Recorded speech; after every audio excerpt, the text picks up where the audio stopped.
ahora.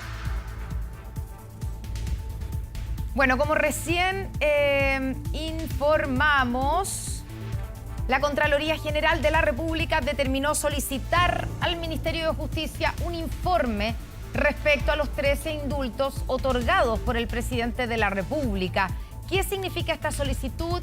¿Se pueden revocar los indultos? Bueno, para despejar todas estas dudas, estamos en contacto con Javier Couso, abogado constitucionalista de la Universidad Diego Portales. Javier, ¿cómo está? Muy buenas tardes, ahí lo veo. Buenas tardes, Constanza, ¿cómo está usted? Bien, pues bueno, tenemos esta información, ¿cierto?, que la conocemos hace pocos minutos, que la Contraloría General de la República, esto a raíz de una solicitud, ya lo veíamos de algunos parlamentarios, determinó pedir al Ministerio de Justicia un informe respecto a los 3 indultos otorgados por el presidente de la República. ¿Qué significa esta solicitud? ¿Tiene a continuación, ¿tiene alguna atribución la Contraloría como para determinar que hay algún vicio legal o que podrían revocarse estos indultos? A ver, bueno, la primera cuestión que hay que señalar es que estamos ante una situación completamente inédita en materia de indultos. Normalmente la Contraloría solo conocería de un decreto de esta naturaleza a propósito del trámite que se llama toma de razón, Claro, que es para examinar la legalidad de un acto administrativo. El que en un decreto exento pida un informe es, a mi juicio, parte de lo que es su, digamos, cometido natural de control de legalidad de los actos de la administración, pero no cae en lo que es control preventivo, porque estos decretos se encuentran completamente tramitados y de hecho ya consumados en términos de que Gendarmería informó ya a las personas indultadas y están estas en libertad, con la firma mensual u otras medidas de supervigilancia que autoriza la ley.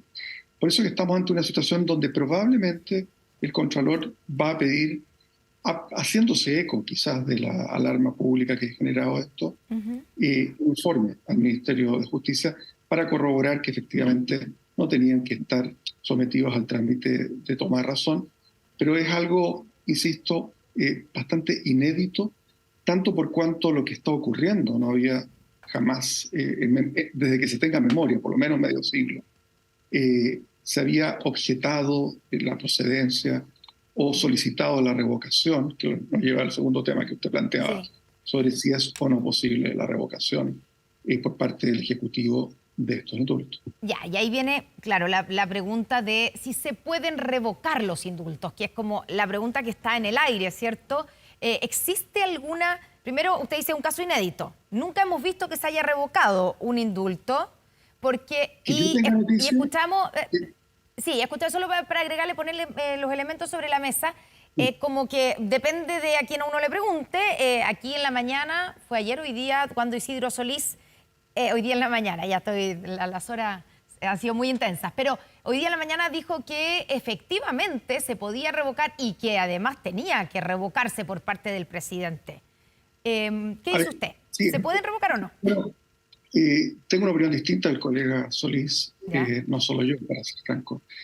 A ver, mi impresión es que hay 2 escuelas de pensamiento y es normal cuando hay un caso difícil. Caso difícil es alguno donde típicamente no hay un precedente. Cuando algo ha ocurrido antes, por decirlo así, la próxima vez que ocurra, ojalá nunca ocurriera, que hubiera un indulto cuestionado, ya habrá ocurrido esta crisis. Esto va a dejar una idea acerca de qué hacer. Pero como es inédito, no es raro que distintos abogados tengan distintas opiniones respecto a una situación tan inédita. Hay 2 escuelas de pensamiento, diría yo. Una es la que trata estos indultos como si fueran meros actos administrativos, comunes y corrientes.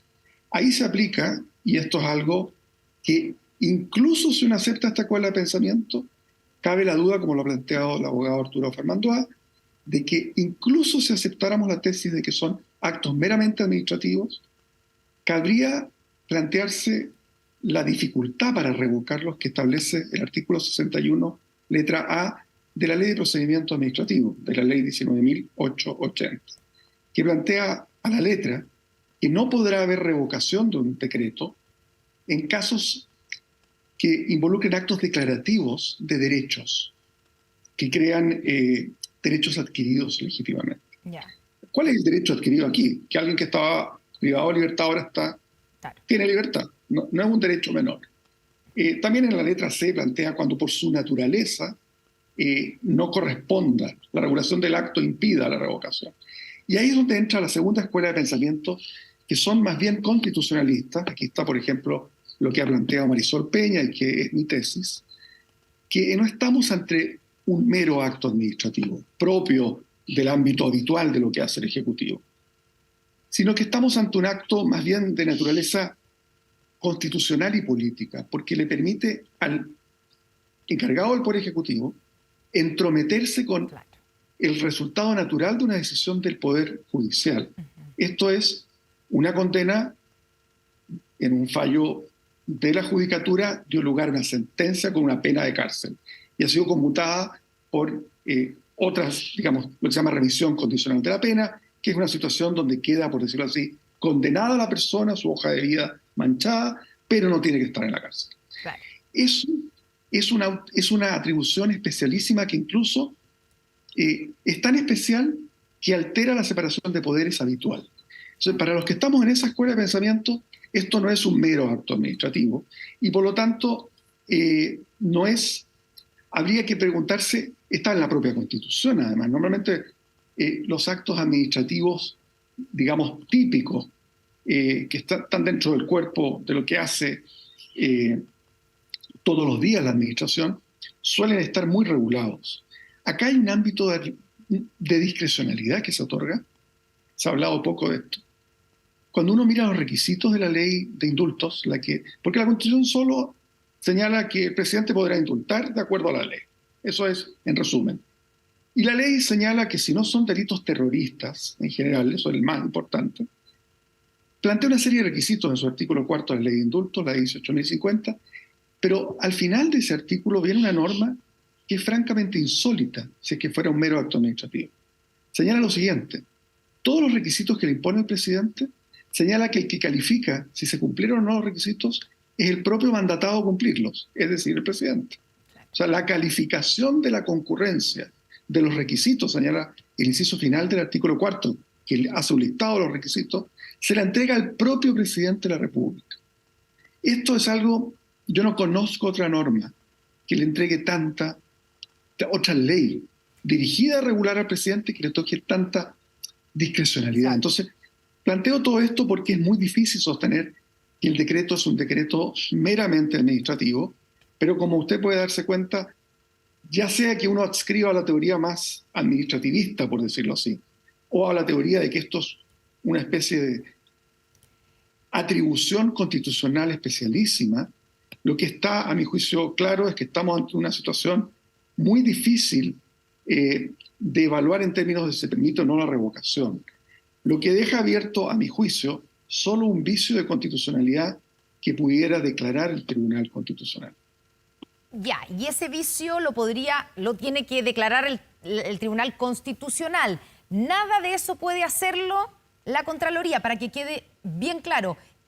Así es. ¿La Contraloría puede o no pedir que se anule yo entiendo que no, pero quiero para que no se nos aclare bien. ¿La Contraloría puede pedir o no que se anule un indulto o puede pedir solamente que se corrija si hay un vicio legal? A ver, aquí es muy importante una cuestión que corre para todas las autoridades que están, todos los actores que están aquí en juego. Uno, en países que son menos respetuosos del Estado de Derecho, las cosas se hacen y deshacen sin mayor contemplación por lo que diga la ley y la Constitución. En países que intentan ser serios respecto de esto, y en Chile hay una cierta tradición que nos distingue quizás junto con la República Oriental de Uruguay y Costa Rica, como los países de América Latina que más respetan el Estado de Derecho. Entonces, muchas veces cosas que uno quisiera que ocurrieran se enfrentan con el pequeño o gran problema de que pudieran no ser posibles legalmente. Esto es mirado como algo difícil de entender para las personas que no están en el mundo del derecho. Voy a poner un ejemplo. Hay normas en Estados Unidos, que es un país donde el derecho es muy relevante, que impiden, por decirlo así, que las personas que están siendo acusadas de un crimen terrible a veces, si la policía puso evidencia ilegalmente o descubrió evidencia ilegalmente, aunque esa evidencia sea crucial para condenar a esa persona, no puede usarse en juicio. Entonces, eso a las personas, digamos, que no tienen una formación jurídica les parece absurdo. Porque si sabemos que eso, en el caso de O.J. Simpson, un caso muy conocido en los años 90 en Estados Unidos, todo el mundo sabía que era culpable, particularmente porque la prueba central se declaró, digamos, que no correspondía ser utilizada en juicio. Lo que ocurre en esos países que tienen esta preocupación por las formas legales es que lo que en el corto plazo puede parecer muy, digamos, útil, en el largo plazo puede destruir libertades. Entonces, la preocupación por las formas legales son importantes. ¿Por qué hice todo este preámbulo? Porque el Contralor, el presidente e incluso el Tribunal Constitucional solo pueden hacer aquello que la Constitución y las leyes los autoriza a hacer y de la manera que la Constitución y las leyes les autorizan. Los privados, en cambio, podemos hacer lo que se nos dé la gana a menos que sea ilegal. Claro. Pero los órganos públicos, porque tienen este poder de imperio, tienen la fuerza pública detrás suyo, solo pueden hacer aquello que la Constitución y las leyes les autorizan. ¿Cuándo puede la Contraloría declarar inconstitucional un decreto? A propósito del trámite de toma de razón. Estos son decretos que son exentos y por lo tanto no están sometidos al trámite de toma de razón. Los que acaban, de hecho, se publicaron porque no estaban, digamos, no los revisó antes la Contraloría. La Contraloría solo podría, por decirlo así, entrar a analizarlos, a mi juicio, en el caso que nos encontráramos ante una situación de toma de razón, en cuyo caso el presidente, si insiste, ahí la propia Contraloría lo manda al Tribunal Constitucional. Perfecto. Javier, lo tengo que interrumpir porque va a hablar la ministra del Interior en este momento, así